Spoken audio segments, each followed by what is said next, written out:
Welcome to Call Your Hits, a Storm Riders airsoft podcast.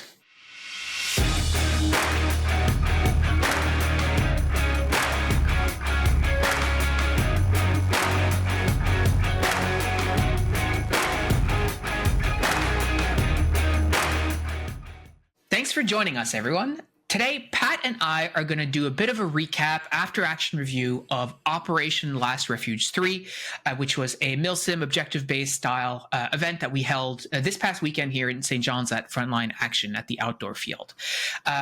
For those of you who are good at arithmetic, Last Refuge 3 is the third installment of our Last Refuge series, although technically fourth because we did have Last Refuge Spore Cloud that one time.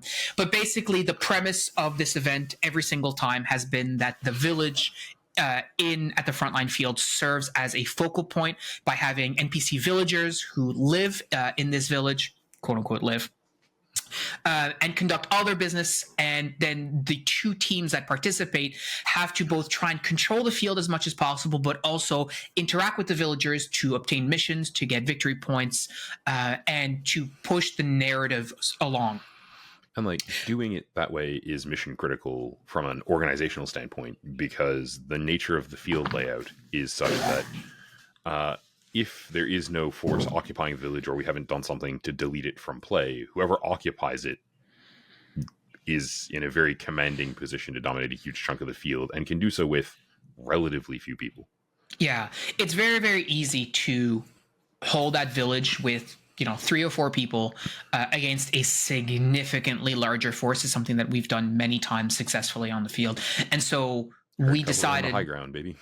Yeah, and so we decided that logistically it would be easier for us to create this environment with the villagers where players have to interact with them instead of just being able to walk through with impunity. But at the same time, it provides a lot of opportunity for emergent gameplay for players to discover what role playing in airsoft is kind of about, and so through the Last Refuge series, we've provided mechanics for them to do that, either by using currency, for example. So teams will be given resources, like financial resources. They can find them on the field as well, although we'll talk about the finding component in a little bit. But basically, they can get money. And then what we decided to do for this event is that any money that the team had left over at the end, they could cash that money in for extra victory points. And so then you create the situation where the teams are trying to figure out, okay, well, how do I minimize how much money I spend versus how, being able to spend it on the right stuff? Because one of the things we found in the past is people would just go like, oh, I want this water bottle. Here's $5,000. And they don't care what happens to that money because there's no consequence to spending it.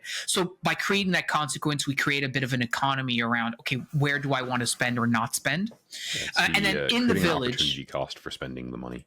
Yeah. And then in the village, you give them opportunities to spend this money on, stuff that matters. So either like we had maps, we had different props, but we also had snacks, we had water, bandages as well, because medic bandages at this event were a limited resource. So we said, well, they can go and buy more bandages, all this kind of stuff. So you can create these opportunities for players to discover, hey, I have money, what can I do? Or I find an iPad or a cell phone or a watch or a laptop.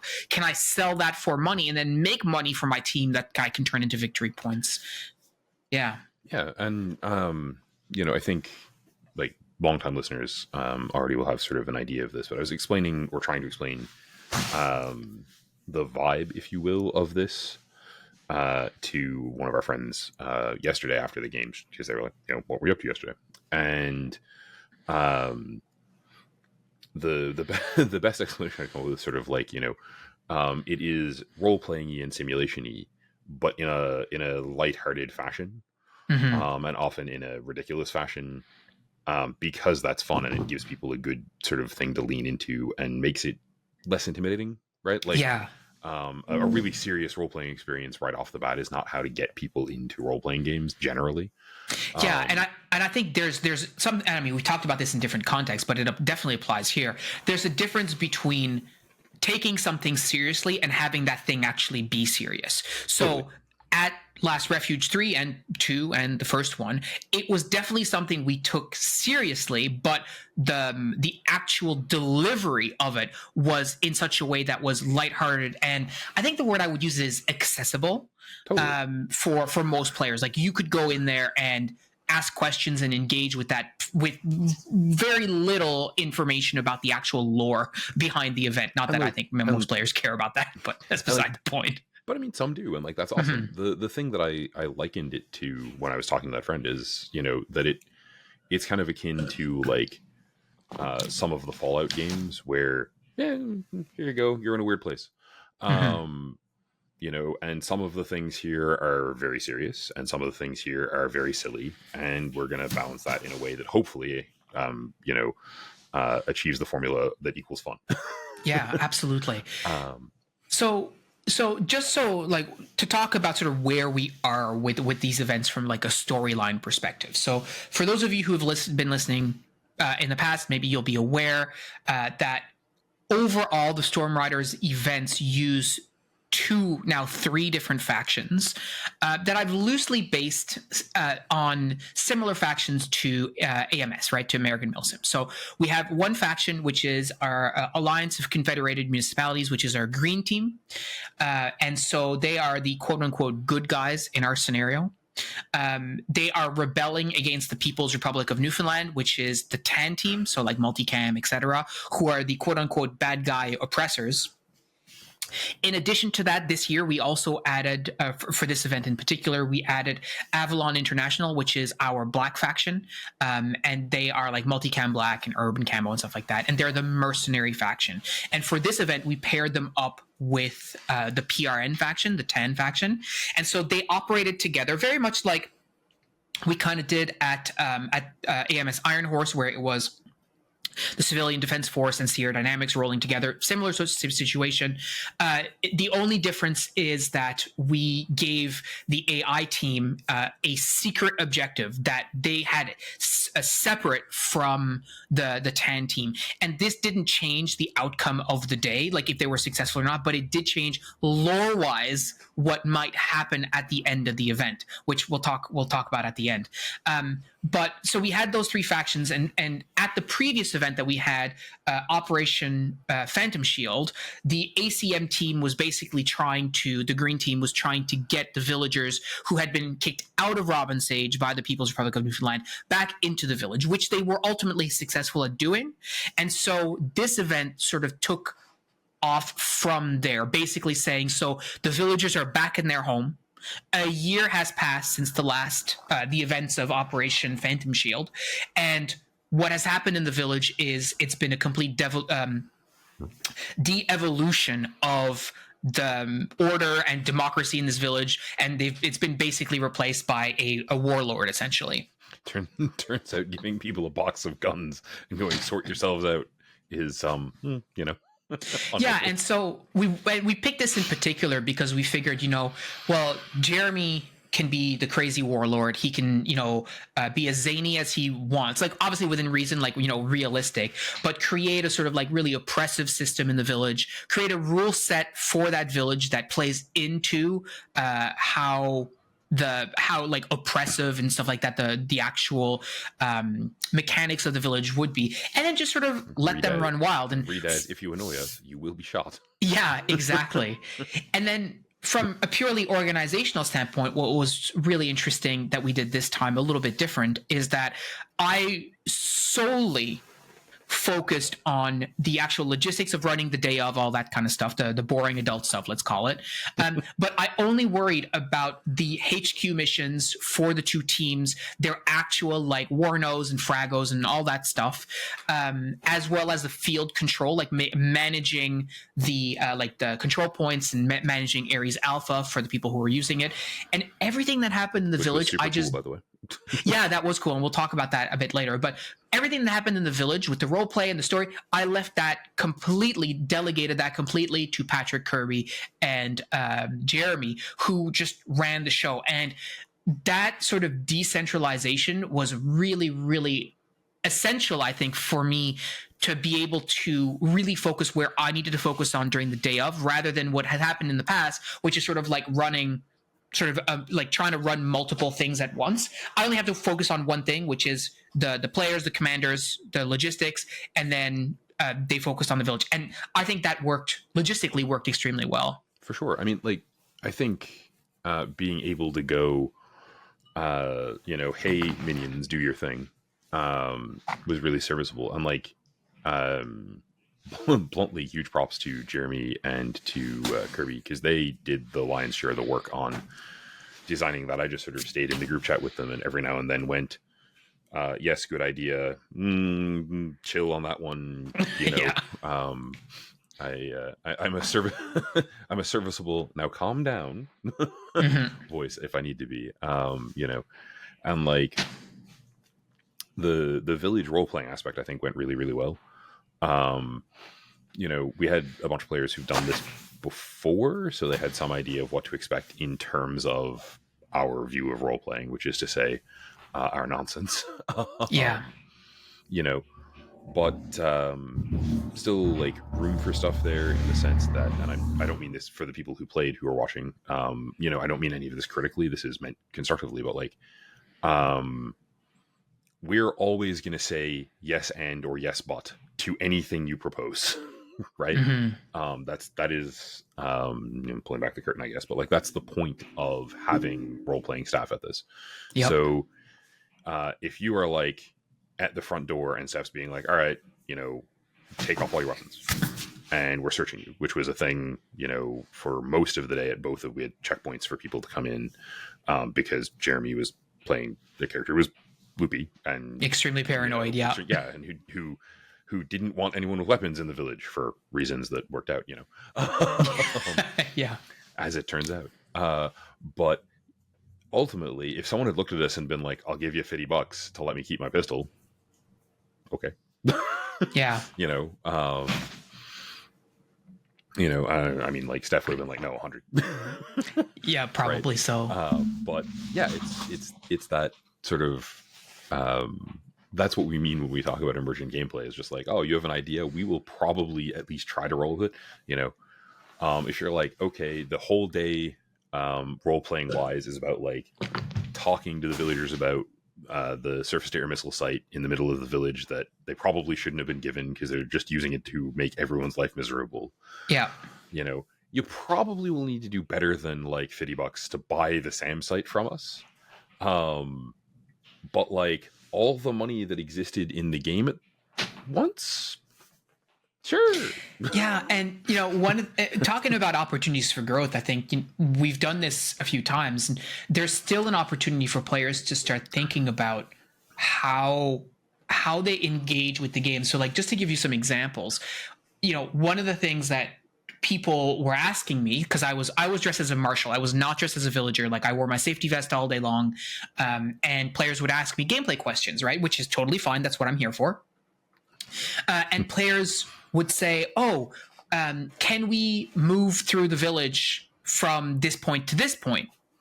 And I would always say to them, like, from a gameplay standpoint, you can. Like, there's no rule that says that's all in game. That's totally okay. My question is, are the villagers going to let you do that? Yeah, the bearded man who's carrying around a grenade launcher may or may not have questions. Yeah, and so, like, if this is something that you would normally do on the field, right? This is a movement that you would normally do, or this is a position that you would normally take, you don't need to ask me whether or not you can do that thing. The question is, like, in the context of the parameters of the event as it is ongoing, can you do that thing? And what are the limitations? And so I think having that be the first point, I think it definitely is a development to get over time in these types of events, being like, okay, Phil's not going to tell me no. What I need to know is, can I do this in game? And another example is, throughout the event, I dropped mortars on, well, the entire field, and I'll talk about what I did in a little bit, but I dropped mortars, and predominantly the green team was doing better than the tan team. So I threw more mortars at them than I threw at the tan team. And tan players were sort of complaining, like in-game complaining. They were like, man, those mortars are always coming after us, and they're really super accurate. And I said to one of those players, I'm like, have you considered asking the villagers to stop shooting their mortars at you, please? And they're like, no, I never really thought about that. I'm like, yeah, like why would you not do that thing, right? Or the SAM site, it's like, we would like to have your SAM site. Well, it's like, well, we have to go and take the SAM site. Have you asked them what it is they want in exchange for it? Like asking a lot of these questions of the piece of the, I guess this is not the right term for it, but you'll understand what I mean. Asking the questions of the game pieces rather than asking the questions of the rule set. Do you know what I mean? Totally. And like, you know, I can't tell you what we'd have done if someone had walked up with a briefcase full of all of the cash that Phil had available on the field and gone, Samsite? Oh, I know what you would have said. You would have said yes and or yes but. Well, fair. Totally. Right? Like, yeah, exactly. I don't know what the specific qualifiers would have been, right? Yeah. Sure. But you have to take it, like, sure, but you have to walk it all the way over there. Like, yeah. Yeah. You know, but that aspect notwithstanding, you know, if someone had come to us and gone, you know, hey, can you ship them orders? Okay. Because I know for a fact that Kirby was doing most of the calling of like where we wanted the mortars when we were asking you to set them off. And that a lot of the time he was just like, there's a firefight going on over there. It would be funny to drop it over there. So I'm gonna. Yeah. And so I think, you know, one of the things that we did for this event, just to talk about sort of the actual event planning, is this time one of the things that had happened at the previous event is one of the teams really sort of just dominated on the field, and they were like, okay, you know what, we're just going to pull back a little bit and give them a bit of space and stuff like that. And that's, you know, very magnanimous. Like, I'm glad that they did that. We have a really awesome community, but it also kind of sucks, right? Like, it sucks to have a team being told, hey, can you pull back? Or a team being like, hey, we're going to pull back. And so we decided to do that a little bit more organically by using in-game mortar strikes. And so the way that we simulated these is I used the Enola Gay micro smokes that have like a 30-second burn time. I got them all in the same smoke color in red, and I told all the players ahead of time, hey, when you see red smoke and you hear the marshal yell, incoming mortars, red smoke, whatever, you have 30 seconds, so until that smoke clears, basically, to get out of the immediate area. Otherwise, you're going to be dead. The immortal words of RoboCop. Drop your weapons. You have 5 seconds to comply. Yeah. And so what I did was, in addition to the red smoke, I bought these like commercial grade pyrotechnic air bombs. They're like cherry bombs, except really friggin' loud. They're awesome. Awesome. They're so much fun, dude. So much fun. I had not set them off, any of them, prior to the event. Like, the first one that I set off was the first one that I set off, and I was so excited to do it. But anyway, so when Phil set off the first one of those, I was in the parking lot, sitting on a picnic table, waiting to do the like late people safety briefing, and I was just like, moo. Yeah. So I was so excited. So when the game started, like, teams rushed on the field, and I knew immediately the fire line would be drawn at, like, you know, the tree line, just up from the safe zone, etc. For those of you who play there, it's not really relevant, but I knew where it was going to be. So I started the game and basically got in position. I had my smoke, I had my pyro ready to go. The players got in position, and immediately I threw the red smoke, and they started yelling out about mortars, and I set those pyros off, and they were so loud. Like Pat was saying, I was like, this is gonna be awesome. And I got kind of carried away at the start. Like, I set them off a lot, and then I realized I had to pace myself, because although I did have tremendous amount of them for the day, I did not have enough to keep setting off like one every couple of minutes. Like, that was just not going to be feasible. Many and one every 5 minutes for 5 hours are not the same thing. Yeah, but that as a mechanic was really awesome. The feedback on it has been really great. Lots of players told me that they like that because it's, yes, the running back and forth is not like, it was not great all the time. It's like, oh, I gotta run. This is not good. But they found that the pyro and that sort of like noise and smoke combination added a lot. And it forced teams to withdraw and move back without feeling like they had been asked to do that. Right. Yeah, and it was a really good way of like, over the course of the day, one of my favorite things about it from an observational point of view was just like, there are a lot of places in that field where it's really easy to sort of settle into a static firefight until one side wins, and having mortars dropped on one or both groups of people who are engaging in a static firefight is a really great way to disrupt that particular flow loop, right? Like, just, oh god, what do we do?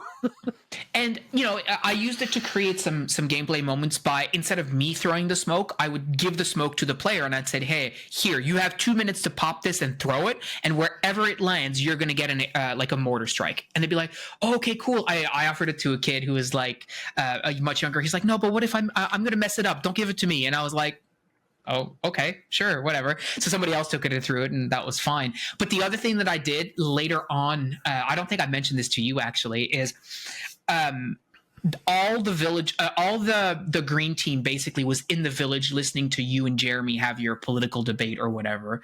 Or no, he was giving a speech at the time. And so they were all listening to his speech, and the tan team was trying to move across the D-Day field. But as we'll talk about, the tan team was mostly like renters and newer players and stuff, and they were having a lot of difficulty pushing.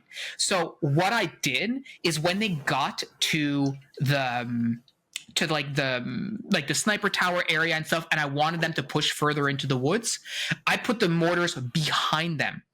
So the only place that they could run was further in the direction that I wanted them to realize that they should keep moving. We've decided that you are going to assault in that direction. Yeah. And I knew there was no danger because I knew all the players were in the village. I'm like, okay, these players have got to learn how to move a little bit. So again, I used the mortars, dropped them smoke, and they started like, oh my God, we got to run, push forward. So they would push forward. But the other really cool thing that happened, I was really hoping that I was going to get some kills with my mortar, but players have 30 seconds to leave. Like, that's loads of time.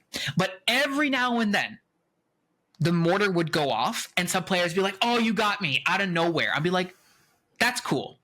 I didn't even have to tell that player that they got killed by a mortar. They're like, oh no, you got me, and they'd fall over or whatever. That's the role playing, right? Like, people show up and they want to engage with, and that's one of the things I love about doing these sort of like role playing oriented versions of airsoft gameplay, is people are like, there's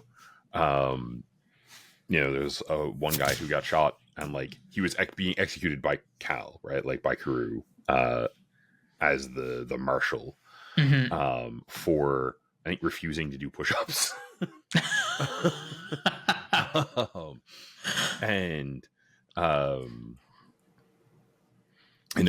Cal shot him in the chest, I'm sure, and he did a perfect like kicked in the junk and just like crumpled. Oh my God, that's so funny. Oh, you shot me in the junk. That was wicked. Like, just yeah. So the pyro, that was a really good way for me to spend a couple $100, but totally worth it. I think it added a lot. The feedback has been really great on it. But as a fun fact, a little treat for our listeners, we did get the cops called on us because it is not currently hunting season in Newfoundland, and so people nearby thought that there were gunshots because, as Pat was saying, the pyro was indeed quite loud. It wasn't like not safe for hearing because it was detonating, pretty high up in the air, right? So it wasn't that wasn't an issue, but you could hear it quite a ways away. So the police got called. And if you were super close to it, it was loud enough that you were like, yeah, it would startle you, but it didn't.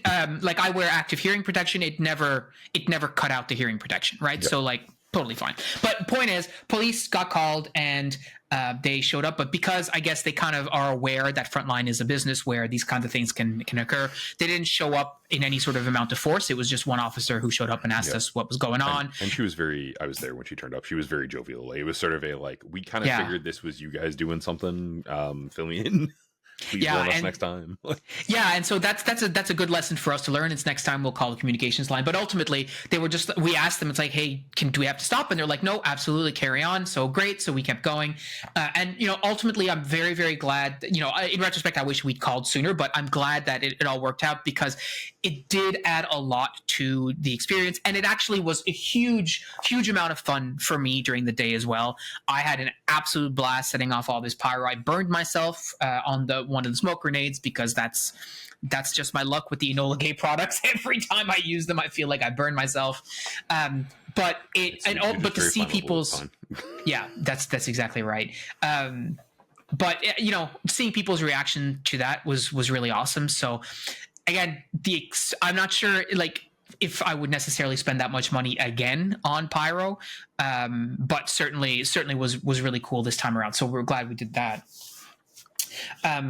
The other thing that I think is really cool about like the emergent gameplay that happens the other way around that I want to talk about, because you brought up Cal, one of the things that we did for the village is you guys set up like specific roles for everybody, but we encouraged the Storm Riders gang, who was all the villagers, to just lean in as much as they wanted into the specific role that they had. And so of course Jeremy went complete nutter and all this kind of stuff, but Cal showed up and he had like created this like propaganda stuff.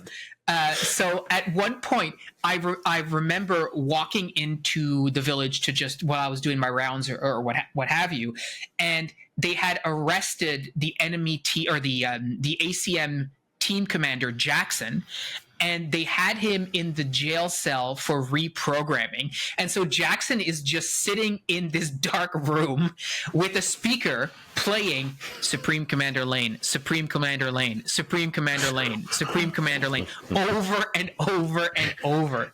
And then later on, he had AI create some sort of like anthem for the village that he was playing, like just like all this kind of stuff. And like nobody told him to do that. He just thought that it was a good idea, and he showed up with it. He was right.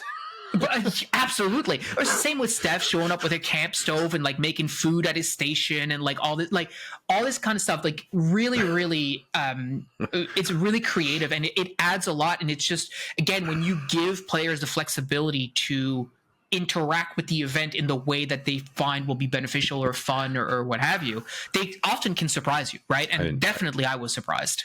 I love like walking into the village and being because I was in the parking lot for a good hour just waiting on latecomers and stuff, and walking into the village and being like okay, well, like what's on the go, where's it from? It's like, oh, these are green team guys that we've arrested. What'd they do? Stuff. But like yeah. Oh, they Jeremy decided they had to play Simon Says and they were too slow, so now they're being re-educated. I'm like, what do you mean re-educated? And one of them is sitting in a dark room listening to just an AI voice saying Supreme Commander Lane, Supreme, Commander Lane, over and over for like 3 or 4 minutes. I'm like, when you said you were torturing them, I did not expect it to be literally. Like, and they were, obviously, like they were fine. They were best kind about it. But it's just like, I've asked ChatGPT to create me an Annoyatron themed around this specific thing, and I'm using it for evil. Excellent. So the event itself, I think, the way that it started, like when we had the first whistle, everyone was on the field pretty much, which was great. And so the game started. I think the total players who I did the late briefing for was 2. Yeah. So I think we had just over 40 players, plus we had like 10 Storm Riders, including myself. So you had like 50 airsofters more or less at this event, which is not bad. And so like the game started and 10 took the field, green team took the field. They started taking capture points, and their first mission. So for the 10 team, their mission was strictly to recon the village. Do not make contact. Just report back. Tell us, what's going on in there, with the view that the second mission they would eventually make that sort of contact. For the green team, I decided to be a bit trickier, and I told them to just go ahead and go to the village and figure out what was happening. And my expectation was that those guys were going to roll up to the village with their guns drawn, and just get completely schwacked by the villagers, who would start returning fire because there's a warlord there and they don't take kindly that kind of stuff. And that's totally not what they did. Numerous and belligerent. Yeah, I totally expected them to roll up, but that's not what they did. They were really smart about it, and so ultimately, and very polite. It was weird. Yeah, it was a very sort of like peaceful sort of beginning from the villager standpoint, but of course there were some firefights on the field, and so for the next couple hours, it was mostly a lot of like trying to do back and forth, fighting for a couple of the different capture points. Like the sniper tower, kept going back and forth, so it was the sniper tower, and then there was there was one in the woods on the north end of the field, and then there was the crow's nest, which is more on the western side of the field. And so the western one, I think in positioning, I'll probably put it elsewhere some next time. But the other two, it was pretty back and forth on those all day. Like the teams are doing a really good job fighting, which was great. But it was very clear that the green team was extremely well led by Jackson and the Terra team, and they were extremely well coordinated. So the only time that the Tan team could actually make much progress was when the villagers decided to take the green team's attention away by getting them to listen to one of Jeremy's speeches or listen to your debate or send them to reprogramming or whatever else. Or when the mortars came in their favor, right? I'm proud of my propagandistic response to Jeremy's regime, which was serve me and I will provide a hand grenade for every man and a man for every hand grenade. Yeah.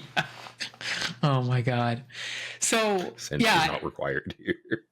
I think ultimately, one of the challenges definitely of the day was that we did not want to use armbands. Like that's not something that I want to do, right? I would prefer to just use camo whenever possible, because I feel that, you know what, armbands, you know, it's not that we have this huge level of immersion, but I think that it's more fun if you don't have to wear one. And like, right? And you know, it's, you know, it leans into the fashion soft thing, I think, but also for sure, but also the role playing. And ultimately, you know, as your sort of resident person who goes, is that going to work?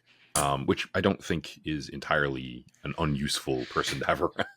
Mm-hmm. I think that is helpful. I hope it's helpful. Yeah, that worked great. Like I genuinely, I would have expected, and this was true last season as well, like camo to be more of a problem in the sense of like, no, like you have to have one of these to deal with it. Being an issue, and people were completely chill. Everyone's like, yep, that's great, done. Yeah. The only downside is that with AI being the black team, most people who show up who don't have camo, what are they wearing? They're wearing a black hoodie. Yep. Right? So they ended up on the black team. So you had, 20 something green players. You had 22, I think, tan and black players, most of which were like newer-ish players, right? Players who were not really prepared to go up against a force of, I'm going to say, at least 12 to 15 like organized and equipped individuals who've been playing airsoft not necessarily a very long time, because most of the Terra guys, this is probably their second year playing, but they're playing a lot and they have a lot of equipment and they play together all the time. And so they are very coordinated. And I distinctly remember like the last mission that I gave the green teams. So the day progressed basically going back and forth. And the green team and tan team were able to control the field more or less. But the tan team did more work for the villagers. The green team did a little bit less, but the green team ultimately was winning at the end of the day, like in the last hour. And so basically the last mission was for the tan team to keep the green team in the village as long as possible, while tan high command decided to basically carpet bomb the entire village and erase it from the map. And so ultimately, this problem. Yeah, exactly. But the green team, halfway through in the last 30 minutes, were told, hey, the only way for you to prevent this from happening is to attack the tan team's FOB, right? And take control of their special satellite radio that will, guide in the airstrike and blah, blah, blah, all this kind of stuff. And I thought that was a pretty tall order in the last 30 minutes for them to have to leave the village, assemble their forces, and then make a push across the field to the enemy FOB, which is defended because it's behind D-Day, and take control of it. And I was actually very surprised, but I was very surprised because I was watching them, and honestly, it was like nothing. When those guys hit D-Day, they were so coordinated that it made it very hard for the other team to resist that push. Like you could see them doing fire and maneuver. You could see 5 guys laying down hate, including an SSW, putting fire down on the bunkers, and then a wave of guys move forward, and then they start shooting, and then the other guys move past them. And before I knew it, probably with 20 minutes to spare, so having taken 10 minutes, they basically were like, oh yeah, we got the radio now. And I was like, all right, well, I guess that's index, right? So that coordination cannot be understated. Like totally. It's so important, right? it turns out that the biggest force multiplier in a game of airsoft is having guys who are paying attention to one another and working together, and that Yeah. the second biggest is a radio. Yeah, absolutely. So yeah, and so I mean, this is not it's not a critique. It's just I think, especially in a community like ours, like having teams that are lopsided, that is felt a lot more. Like when we played at AMS with like CDF and Sierra Dynamics versus Cost, like Cost had like all their tickets sold basically instantly, and our team had fewer players, and that's true, but you know, do you really feel that? Do you really feel it in specific engagements where you're like, man, we are losing right now because we have 10 fewer guys in our platoon of 50? Like, probably not. But when you're like, hey, we are losing right now because we have 4 fewer guys and the 10 guys who are attacking us are super experienced and we've got a lot of beginners, like that's where you start to see that unbalance. So much so that I actually asked the community in the feedback survey, I'm like, hey, if you have any ideas on how we can make this a bit more balanced, I'm all ears, because you know, I don't really know of a better way to do it. And I think some of the feedback that I got was this will always be a problem. Right, this will always be an issue. Right, there's not a lot that we can really do, and some people are like, "That's a tough question. I don't have an answer." Right, which is fair. Yeah. I mean, it's certainly at minimum a complicated question to answer. Yeah, and especially if you want to keep doing what we're doing, which is to say, not split up teams. Like we want players to be able to play with the people they want to play with, right? Just like we do. And we want to do camos and not do armbands. Right, then really the only solution that you're left with is that every single game has to be Terra versus Storm Riders and put all the other players sort of in where other players are not, because we're the 2 largest groups, right? Which not really a good solution either. So anyways, I don't want to use too much of our time today talking about this, but that's definitely one of the dynamics. But despite that, I'm still happy to report that most people who were on the losing team, which, by the way, did not lose by that much. Like, it wasn't a skunking. The final score was 19-15 or 14, something 15, like that. Think, right. Like, I mean, still very close. Yeah. I mean, and like 10 teams, they still had fun too, right? Right. Like, you know. Let's say again. And they worked hard all day. Like, they were. Yes. They didn't give up. They were playing. They were working hard. You know. Yeah. They were definitely getting schwacked a lot, but they were also having fun. And you know, I did my usual thing of like making sure throughout the day that, hey, are you having a good time? Is everything going okay? And like none of their complaints were like game mechanics or like gameplay related. Like there wasn't any issues with people like not calling their hits. There was one person who complained about another player not calling their hits, and I went and investigated, and that player was like, yeah, I'm like 99% sure that guy did not hit me. And I was like, that's legit. You know, there's no issue, and it never got brought up again, right? So it's like totally fine. So all those kinds of things were not really an issue, and players who, even the losing players, had a good time by the looks of it, and based on the feedback that I got, which is, you know, it is like you were saying, it sucks when they give up, right? When you're like maybe partway through the day and you're like, there's nothing I can do here, right? I'm like, it's also... And I know that one of the AI command, well, not a commander, but like the leader of the AI faction, he thought he had failed his secret mission, right? I'm sorry. Because the villagers stole a case that he just left lying around. And I was like, well, you haven't necessarily lost. Like, you have to go talk to them and see if you can figure something out. And he was able to salvage it, which is really fortunate because it allowed us to have secretly the ending that we actually wanted for this event, right? Yep. Not to say that we would have forced this outcome regardless, but this is the one secretly that I was hoping would happen. This is like one of the things about running narrative games is that sometimes you do want one of the narrative outcomes. I'm like, we don't push them. It's generally like, all right, we'll see where it ends and then we'll figure it out after. Yeah. But in this particular case, you know, we did get the bad ending we hoped for. I'm like, it was really funny. I gave the black team commander the case, and like I didn't know what his objective was with it. Yeah, but I did know that his response was like, "Oh, it's very clunky. I don't want to have to carry that around all day." And I was like, "Well, you know, do what you do." And about 2 hours later, I saw him just like put it down as they pushed up. And the location that he put it in was secure from the enemy team, but it was also 30 feet away from the boundaries of the village that I was a villager in. And I was like, well, I'm gonna steal that and put it in the store, and he can buy it back later. Yeah, exactly.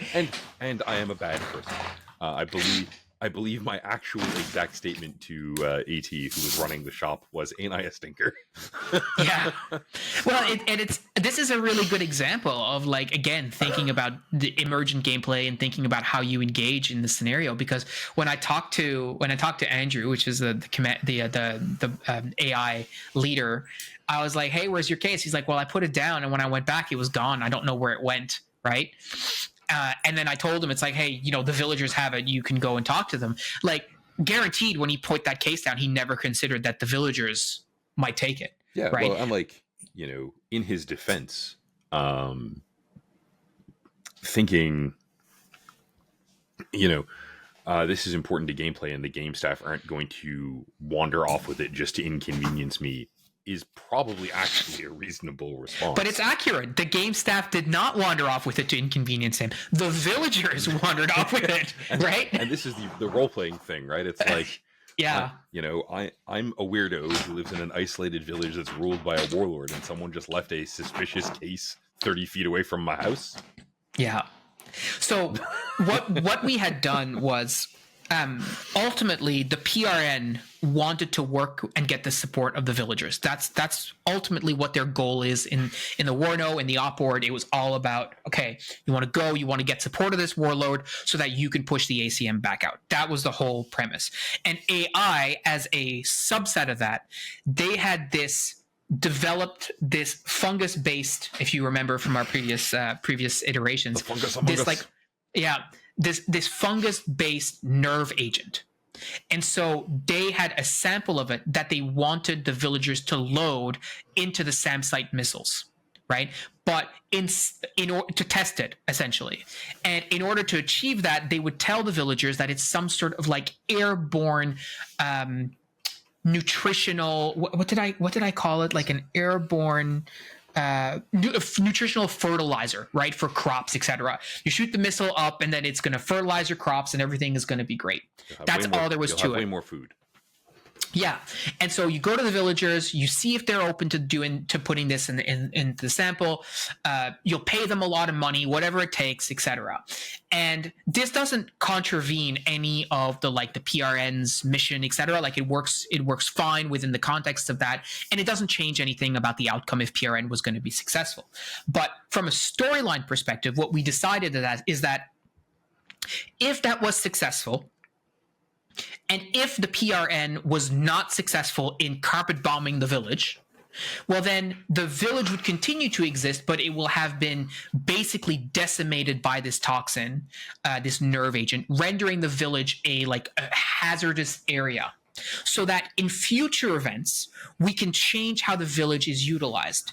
Right, so that we can create rules. For example, and this is something we have done at a previous event, where it's like you can only enter the village if under certain conditions. For example, you have a hazmat suit, right? Your team is given 2 hazmat suits. Only people wearing those hazmat suits can actually make their way into the village, right? Because it's the ruins, nobody lives there, or something like that. Or you can only be there for a certain amount of time per person per hour, right? Like a radiation dosage or something like that. And after that, you're dead, but you're out for longer than a respawn. Yeah, and so basically, again, allowing us to change how a part of the field is utilized, so that it's not just, hey, people are just going to camp in the buildings all day long. Well, you can't do that, because if you do, you're going to die and end up, like a zombie or whatever it is, right?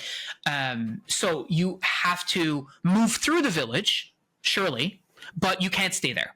Right, so that's just an example. I'm not saying that that's what's going to happen. And indeed, Kirby is going to be running the next game, so I don't necessarily know what he has in mind. But the point is, this ending allowed us to narratively create this next thing that's going to happen in the village, which I think is ultimately going to be a bit more fun than just trying to just rehash Last Refuge. Again, we're using the village in the same way that we have for the last, like in the last event, the village was the PRN FOB, right? The base of operations, but it was still the village, right? It was still buildings. Players were still in there. You could still shoot in or out. And ultimately, a lot of the conflict surrounded that village.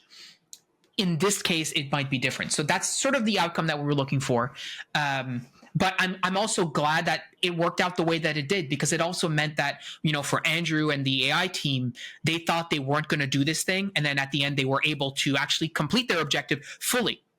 Right? Yep. And that's really cool. And the outcome, is the outcome that allows us to, try version 300 of, okay, what do we do about the village? Which is great. Mm-hmm. And I think having that flexibility to play, we're in a situation where the one thing we can't do is move around the buildings or change the layout of the field. So we have to construct narrative stuff to let us adjust that on the fly, or to let us adjust it, as gameplay goes on. I'm satisfied, though. I think our rule set is rock solid. I don't see any need to do any change to our rule set. So there weren't any problems that I saw. Our replica classes. Yeah, our replica classes people found very fun. They found very engaging. We keep having this conversation around if your team doesn't have enough SSWs, you should allow players with regular rifles to just go full auto for a certain amount.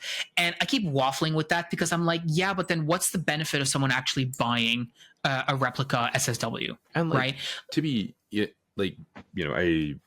didn't use my SSW this game, but to be completely honest, there's that piece, and there's also just we have a significant number of them kicking around the community. Yes. I think it's honestly maybe just a figure it out thing. I agree. And I think if you think about so you look at the green team this time, I think they had one SSW. Tanner was rocking his, I'm going to say RPK. If it's wrong, I'm sorry. I apologize. I think it was an RPK. It looked like an AK. It's something RPK adjacent anyway. Yeah, it's RPK or RPK adjacent. Flame me in the comments later. But point is, so he was rocking that. And he's on one of the organized teams. He's on Wolfpack. And then the other guys, the majority of the people on his team was the Terra guys. They were an organized team as well. There's no reason that as an organized team, one of them can't say, hey, I'm going to pick up an SSW. Right. And I'm run it, or one of my teammates runs it, or whatever. If we did a Terra versus Storm Riders game, for example, well, we have two SSWs. We have yours and we have Josh's. And, right. And if I'm not going to use mine, then sure as shooting someone else, someone's gonna Yeah. And same thing with DMR. Right. You have one, Fonger has one. So we have a team, and we have a team with resources and equipment. There's no reason that other teams can't figure it out as well. Yeah. And our pool of hardware is probably a little deeper, just because we've been doing this for so long. Sure. But if you're running a team, that's a thing to have a meeting and talk about and think about. Right. Definitely. Who's going to be our SSW and how are we going to run it? And I don't mind, we have an SMG rule, right? So SMG can go full auto as well. And they have to shoot less than 1 joule, right? So it has to be 0.99 joules or lower.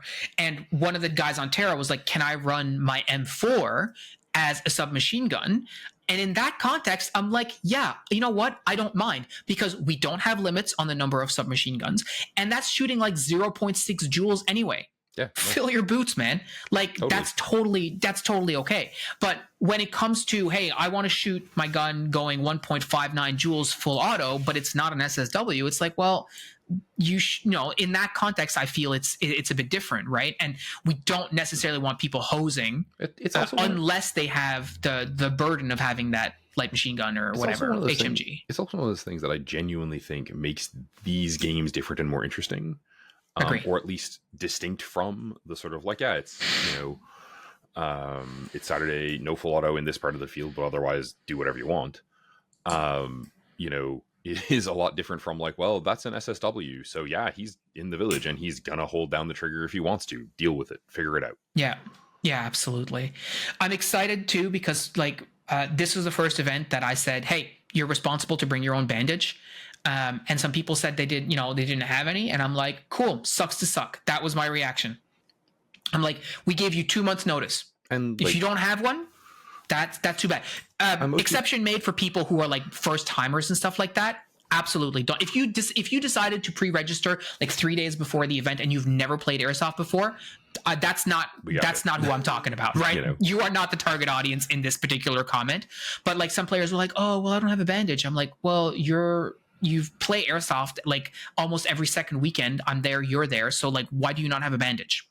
Yeah, right. They're $10. Not even, man. Right? Like, yeah, and like so, but. Overall, though, the reception, like some of the comments I'd gotten was like, well, some of my people on my team didn't have them, but that wasn't my case. I had one and I was fine. I'm like, great. And your medics have bandages too. So that part was okay too. And I do think I ended up getting most of those back, which is great. Awesome. So, yeah. I would say I had a hugely fun time.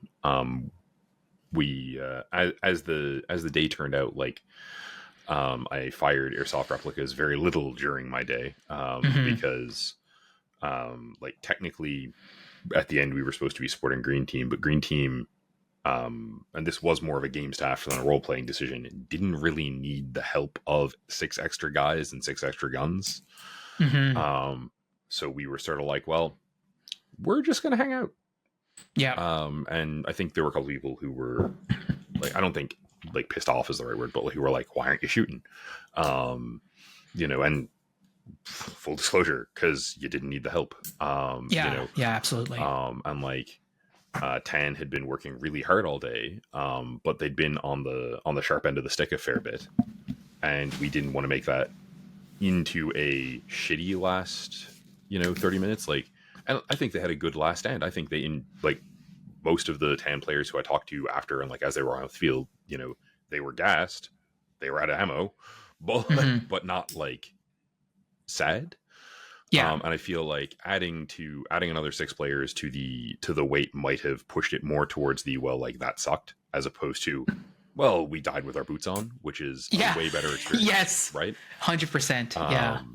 And so I feel like that was the right decision. And like. Hopefully, other players do too once they see hear this, whatever, But people had fun, right? And like at the end of the day, the biggest piece for me is, was it fun? Was it enjoyable? Do you want to do this again? And so far, feedback is yes. I think there's a lot to be said too about the experience that you guys created in the village. Like, we haven't talked about it a whole lot, but like you and Lane had a whole debate on leadership where you forced players to listen to the two of you sort of duking it out, sort of like pseudo politically about, the village policies, etc. And I remember and I was re-listening to some of it sort of just on the watching some of my footage from the event too, like what you guys are spewing and the nonsense that you're getting on with. But like that probably adds a lot to the ambiance for the different participants. And like, what was their reaction like to listening to you? Because you could see them listening to you, right? There was a lot of like both this is ridiculous and like these guys are crazy, and a few people who I guess were are into the politics and the poli-sci kind of angle, which I also am, being like, is Pat simultaneously pulling stuff from fascism and communism? That's not how this works. What is wrong with these people? Jeremy and I are just like, excellent. Because it's like, yeah, you have to have a political platform. And in fairness, we did not prepare those speeches. We were told, like, Kirby walked by and was like, in 10 minutes, you will be giving a political speech for 15. And we were like, okay. Yes, and hang on a second. Let me crank the bullshitometer up a little. Yeah, really, hey. Hence, a hand grenade for every man. Yeah, I did hear a lot of really good feedback. I think, like from some experiences, like in the village and the village clinic as well. Which is so funny. They named it the clinic because hospital wouldn't fit on the sign, which I think is the most skook of answer they could have given. But that's beside the point. But like players, like. Also like hamming it up by like screaming, like they're screaming for their moms and like all this kind of stuff, like just a really engaging space, and I'm glad that we did that. And yeah, like from my perspective, again, just the fact that I could rely on you guys to not to do that without having to be guided by me made it so that I could focus on the other stuff. I think a couple of lessons learned. I think when it comes to selecting your command staff, I can totally see now why at events like AMS and other events, they have like command cadre that are part of the organization and not just people taken from the community. Just because on both sides, I think the commander provided a lot of the experience for the team, way more than I think they even were aware of. Definitely. At the time, both for their beginner players and stuff like that, as well as for like, you know, you look at the green team with Jackson and like the Terra group, that's awesome, right? Yeah, but totally. How do you manage that team, the green team, without making it the players who aren't actually on your actual team also feel included? And this is not an indictment. I think it's a difficult balance to find. And so I absolutely can see how having someone who is part of your overall cadre run the team and not actually involved in the gameplay itself can probably really help make sure that everyone has the best possible experience, especially for beginners too. At this kind of event, there's a benefit to being able to be thrust into like a chain of command that helps you feel like you play a bigger part in the overall objective, which is not something that you can really manage very well unless you have the experience doing it, for one thing, but also if you are just dumped into the role, right? It's like, oh, I'm doing this today. Okay, let's go. It's hard to do, right? So I think a lesson learned for me is making sure it's not something I had to do at the last event, but I think because it was Cal running one team and Aaron Parsons, who's in the military as well, running the other team, I think in future I will probably spend a little bit more time making sure that the commanders are a bit more prepped and supported, especially on game day, supported by me to make sure that they've got everything they need, that their teams are squared away, and that, you know, they're aware of who all their players are, all this kind of stuff. I think I can play a bigger role in that. It's not a failing on my part. I think it's just it's a lesson learned to help with the experience in the future, for sure. Yeah, and I mean, like, that's also a thing that we could work at with, like, having commanders be volunteers, but having their 2IC be event staff if we wanted to, like, just or providing an advisor or attaché. Yeah, and I'm not problem solving right now, but you're absolutely right. There's a lot of different solutions that we can apply for sure. I think, you know, we did armbands as well, or excuse me, wristbands for the briefing, the safety briefing. I think that was okay. I didn't hear of any issues with the armbands. I don't know if we want to do that again. I'm not really sure. I'm sort of on the fence. I think it worked fine. I think, in fairness, ultimately, that we also had everyone attended the safety briefing and there were no problems. So yeah, perfect. Yeah, you're probably right about that. I don't think we ended up doing a ton of like spot checks for those, but I know for a fact that no one went on the field without getting the safety briefing, and that no one therefore went on the field without an armband. That may mean that we can just make sure that no one goes on the field without the safety briefing. Yeah, like that worked. I mean, I did a bunch of random checks myself, but nothing came back in the negative. Everyone was good. I want to just think about it more and make sure this is not a situation of like, I got car insurance, but I didn't get in an accident, so clearly I didn't need it. Do you know what I mean? Like, yeah, that's kind of the place where I'm at with that. You know, and like,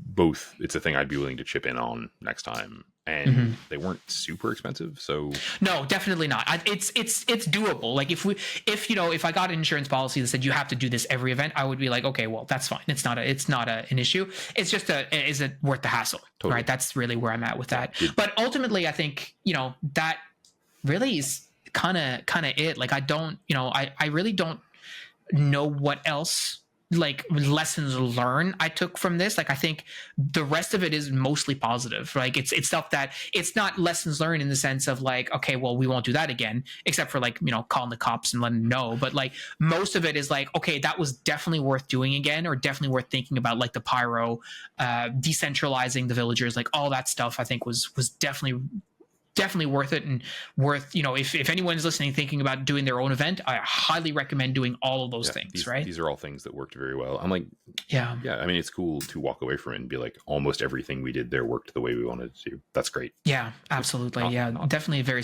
not an always, but definitely nice. yeah, absolutely. Well, guys, that's it for Operation Last Refuge 3. I think the only things now that are worth mentioning, in early June, on June 1st, we are doing our local airsoft endurance race. So this is like an obstacle course type situation. We did the last one in 2020. We're doing another one, this one in 2025. We did that one in 2020 because of COVID. It was something we could do that was airsoft adjacent, that didn't involve, we could social distance and do all the stuff that people were doing back in 2020, if you remember those days. And so this year, I decided that I wanted to bring it back. I wanted to try something new because I've been getting into, I've been into ultra running and all this kind of stuff, which you guys would know. So I decided we'll try something. We'll try it again. Our community is bigger, and we have the Canadian Armed Forces coming out as well. Their recruiting team will be out, and I'm hoping to convince some of the guys to try and run the course with us and see how they do. So that should be pretty fun. And so we have a link for that. We'll be sharing it on the Discord. It's available on Eventbrite. The event is free. Anyone can attend. But we ask that you please buy a ticket so we know how many people to expect, and to make sure that you sign your waiver. That's part of actually buying your ticket. So that's going to be happening in June. And then in August, we're looking at doing an offsite event, something that I've been designing with Chris, Nomad1, who was on the podcast last week. Which was great, by the way. If you haven't listened to it, go do listen to it. Yeah, go listen to how... Shameless plug. Yeah, go listen to how Chris basically just neck stomp people all day long, by virtue of his longtime experience playing airsoft. But no, so he's helping me design an actual Milsim event. This is probably going to be the closest to a Milsim West style Milsim that firstly, that we've ever had in Newfoundland, number one, but that I've ever heard of the east coast of Canada. So it's going to be pretty significant.